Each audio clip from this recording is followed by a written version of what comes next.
Welcome to Inside the Recording Studios. This is Friday Finds. I believe it's number 19. We're getting down to the nitty-gritty end of the individual Friday Finds because in a few weeks, we will be converting them into the actual podcast in and of itself. I am Jody Whitesides, and with me is Mr. Chris Hellstrom, as always. Hello, Jody.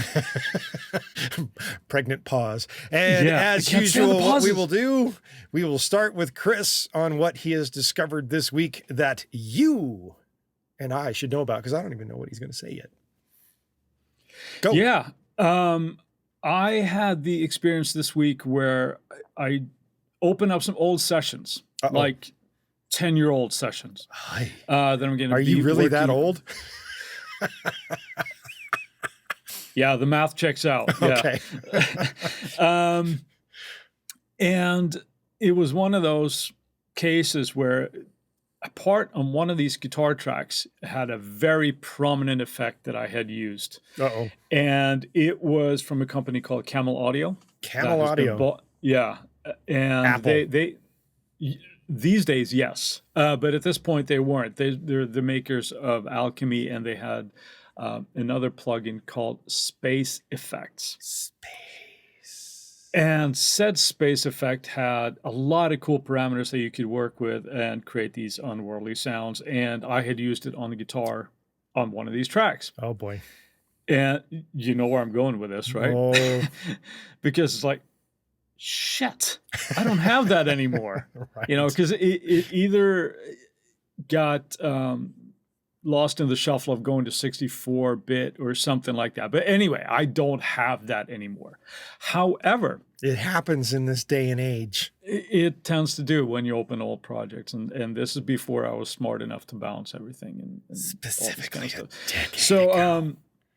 The cool thing is that since Camel Audio was bought by Apple a few years back, that has now been morphed into Logic's step effects. No, you don't say.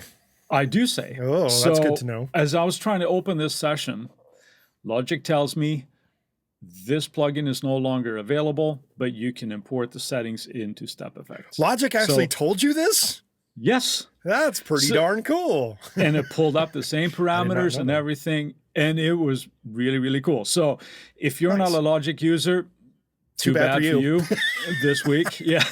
But it's one of those plugins like Step Effect. It's hidden somewhere down in the hierarchy. Where is that in Logic? It's under like the multi-effects or whatever. Multi-effects, yeah. It's a multi-effect plugin. But it's something that it kind of gets hidden down there in the plugin folder.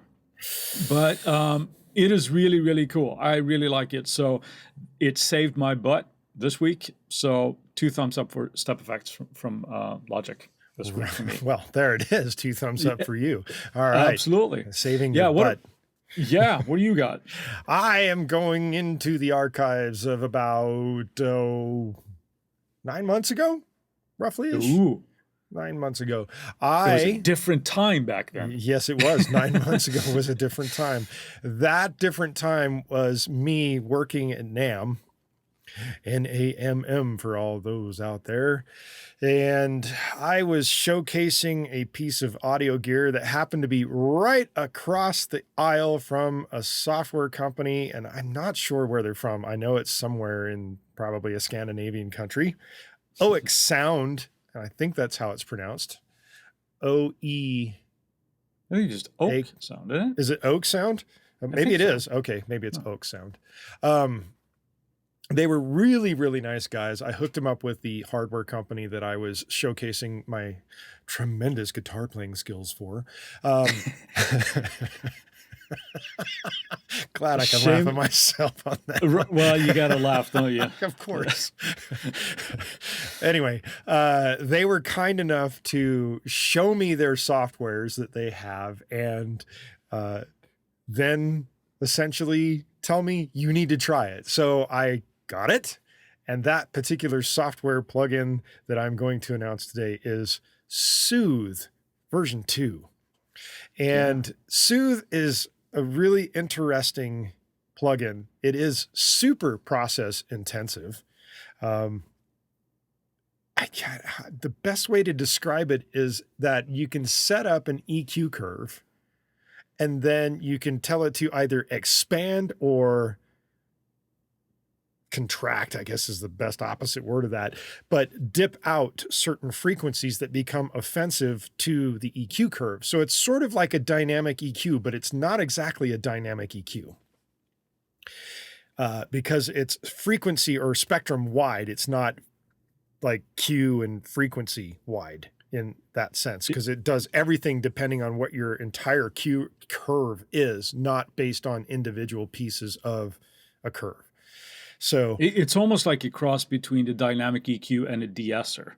Well, yes, you can, but you have more with control. But it's a lot more fine-tuned and a lot more across the spectrum that you can do with it. And it is really impressive what it can do. As a matter of fact, as of a few episodes ago, I started using it on the master output of our audio after I had noticed something in a particular environment. I was like, you know what? I'm going to add Soothe to control these things when they happen, because there's little bits and pieces here and there in the podcast where it's like, oh, just a tad bit of sibilance that happens. And it's only in minor little areas. It's not something that needs to be de-essed out of the entire system. And Soothe does that extremely well.